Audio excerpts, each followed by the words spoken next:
Hiya guys, this is the beginning part of a series of tutorials I plan on doing on illuminating a 40k tank, which will inevitably lead on to much bigger and larger stuff in the future, such as my scenery on the Redstone Gaming Club table. Anyway, as I say, this is a prelude. This is pretty much the sort of like shopping list I've been doing over the past few days. It's not complete yet, but I'll explain as I'm going along. Okay, so the guinea pig is going to be a Razorback. Not for one for my army, it'll be for Girl Painter 2010, but I'm using it for the tutorial. I plan on giving it headlights. I'm not going to go any further than headlights on the Razorback model due to size constraints, because the power source will be a 9-volt standard battery. I'll use rechargeables because it's more economical. As you can see, let me take that off there before I end up shorting it out.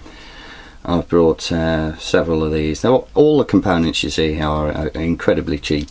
It's not an expensive thing to do. I think I bought a pack of these, 25 of these, for a couple of quid. It's nothing really. But I also plan on attaching switches. Just get in focus. Basic little switches. Perfect. So I won't have to keep pulling this on and off every 5 minutes, which can be a right pain in the ass when you've got a small area to work with. The reason why I'm opting for these power sources is it's cheap, it's economical, and it's small.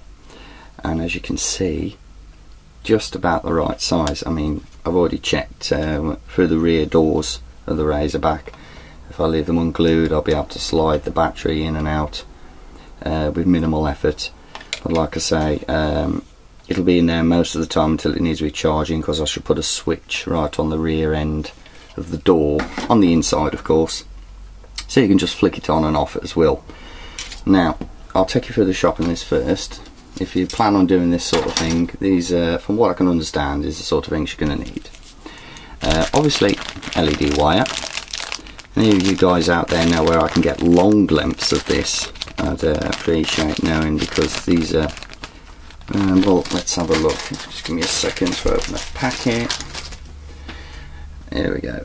This is the length that I can get it in at the moment. Now this is fine for tanks, but for some of my scenery and future projects rather, I need much longer lengths. I don't particularly want to have to keep joining two pieces together and a bit of heat shrink, so there you go. So wire, obviously you need your 9-volt battery, switches. You don't have to use switches if you don't want to. You can always clip and unclip this, but I can't be bothered with all that. Resistors, very cheap. I think it cost me just over £1 for all this. I think this is more than I'll ever need. Some small drill bits. LEDs. These are 5mm LEDs.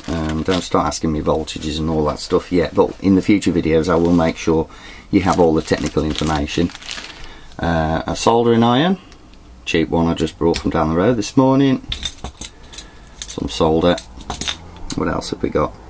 Oh yeah, some heat shrink. This is 3mm heat shrink, which obviously isn't going to be any good for these 5mm LEDs, as you can see. But I did find in my RC box some larger stuff. What am I doing? There we go, some larger stuff, so that'll heat shrink over there, lovely. What else? Oh yeah, and finally I've brought some fibre optic cable. Now obviously this isn't for this particular project, but you will almost certainly be seeing it in the future. I plan on illuminating a Land Raider, which has got a lot more playroom for me to be doing this sort of stuff in, so that should be really cool. I mean, you imagine, let me just find the necessary piece, there we go, let's turn it around. See the two tiny, there we go, indents next to the main light. You imagine a couple of pieces of fibre optic cable for those 2 points. That'll look so cool. Plus a 3mm LED where the lamp bit goes, so like a white LED lamp there, and 2 tiny little fibre optic, say, red lights. That will look brilliant. So yeah, that's what I plan on doing. What else can I tell you? The basic setup is so incredibly simple really. You'll have your LED, you have your resistor, You'll have a switch, you'll have your wires coming off to the power source, and that's pretty much it. It's just like a chain. However, for the headlamps, obviously I'll have 2 of these, which I might put 2 resistors on. I know it's not necessary, but I believe it improves the life of your LED. So yeah, there you go. That's the shopping list. That's the prequel to the tutorial.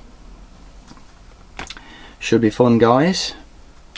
Keep them peeled. Watch out for the next tutorial, and hopefully I'll have some more to show you. Oh, incidentally, I brought these first. These are 5mm LEDs to use for this project, and then I realised when I actually looked at the headlamp on the Razorback, it's actually much smaller than I anticipated.